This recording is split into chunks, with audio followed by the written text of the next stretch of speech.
लेकर चलते हैं आपको बालासोर, जहां पर हादसे के बाद अब धीरे धीरे ही सही लेकिन जिंदगी सामान्य होने लगी है। आपको बता दें, जहां पर ये जबरदस्त हादसा हुआ था वहां पर रेल पटरियां ठीक किए जाने के बाद अब ट्रेनों की आवाजाही भी शुरू हो चुकी है। मुआवजे भी लोगों को बांटे जा रहे हैं, लेकिन सबके बीच सियासत जोरों पर है। विपक्ष की ओर से सरकार के खिलाफ दंगल में लगातार नए नए इस पूरे मामले में दांव आजमाए जा रहे हैं, आरोप लगाए जा रहे हैं। ये रिपोर्ट देखिए।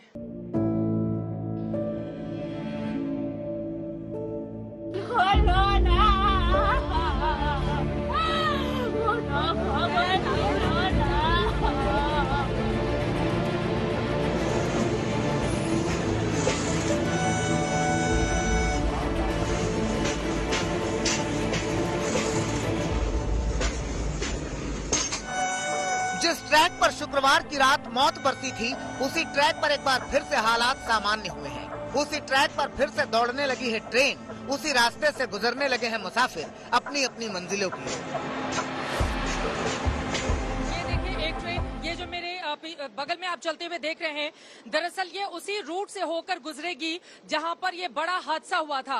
ये सिकंदराबाद को जाने वाली है, हावड़ा से सिकंदराबाद के लिए चलती है फलकनामा एक्सप्रेस। इसी की स्लोपर बोगी में हम भी सवार होने जा रहे हैं और उस रूट से होकर जाएंगे जहां पर यह हादसा हुआ था। यहां से बस कुछ ही दूरी पर है। वैसे तो आपको बताते चले 125 किलोमीटर प्रति घंटे की रफ्तार से ये तमाम ट्रेनें होकर गुजरती हैं, लेकिन चूंकि जहां पर यह इतना बड़ा हादसा हुआ था वहां पर इसकी रफ्तार को थोड़ा कम किया जाएगा। 15 किलोमीटर प्रति घंटे की रफ्तार पर सिर्फ कुछ स्ट्रेच के लिए ही ऐसा किया जाएगा। ट्रेन जरूर चलने लगी है, हालात भी सामान्य हो गए हैं, मगर बहुत सारे सवाल अनुत्तरित हैं कि इतने बड़े हादसे का आखिर जिम्मेदार कौन है। क्या किसी की लापरवाही से 270 से ज्यादा लोगों की जान चली गई, या इसके पीछे कोई गहरी साजिश है?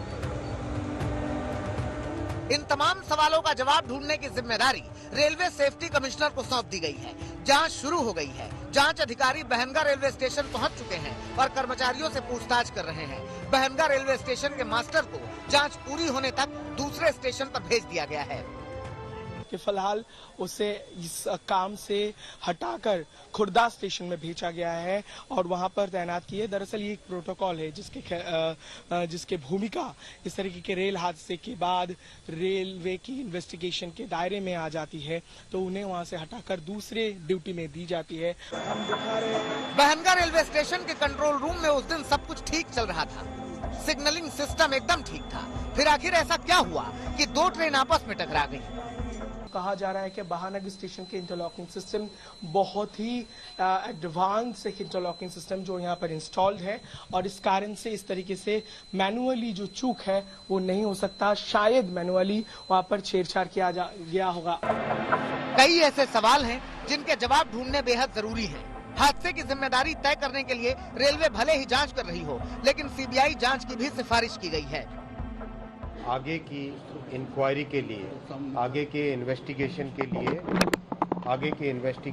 लिए इस केस को, इस पूरे मामले को सीबीआई के पास देने का रेलवे बोर्ड की तरफ से रिकमेंडेशन किया जा रहा है। हादसे की जांच तो हो रही है, मगर साथ ही सियासत भी जबरदस्त है।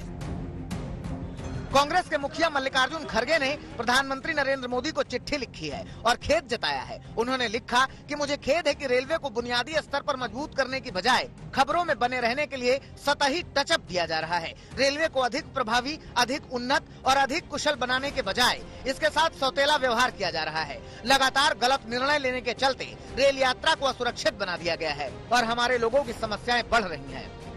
कांग्रेस के ही नेता और पूर्व रेल मंत्री पवन बंसल भी केंद्र सरकार पर हादसे का ठीकरा फोड़ रहे हैं। कंट्रोलर एंड ऑडिटर जनरल की भी रिपोर्ट बहुत इस बात पे एक डैमिंग रिपोर्ट है। उन्होंने सब चीज़ों पे कहा है कि पिछले 4 वर्षों में जो सुरक्षा का है, रेल सेफ्टी का, उस पर बिल्कुल ध्यान नहीं रखा गया। पहले तो पैसे कम दिए गए, आप बोले तो एक और कहा है आपने कि खर्च ही नहीं हुआ, लेकिन जैसे ट्रैक रिन्यूअल का होता है वो होना चाहिए, जिसके कारण डिरेलमेंट गाड़ियों की जो पटड़ी से उतरती है वो ना उतरे, उनका ध्यान रहता है उसको रोकने के लिए। उन बातों पे जितना पहले सेक्शन किया वो कम करते रहे, जो प्रायोरिटी एरियाज होते हैं उसमें पैसा कम करते रहे, दूसरे में नॉन प्रायोरिटी में बढ़ाते रहे। कांग्रेस के अलावा उनके सहयोगी भी केंद्र सरकार पर हादसे को लेकर निशाना साध रहे हैं। सुरक्षा कवच की बात की थी, सुरक्षा कवच नहीं, झूठे मूठे आश्वासन देते हैं, बड़ी बड़ी बातें करते हैं। बुलेट ट्रेन, ये ट्रेन, वो ट्रेन, हाई स्पीड ट्रेन, जो ट्रेन चल रही है ट्रैक पे वो ठीक से चलाइए। उधर न्यूयॉर्क में इंडियन डायस्पोरा को संबोधित करते हुए राहुल गांधी ने आरोप लगाया कि मोदी सरकार रियर व्यू में देखकर देश की गाड़ी चला रही है।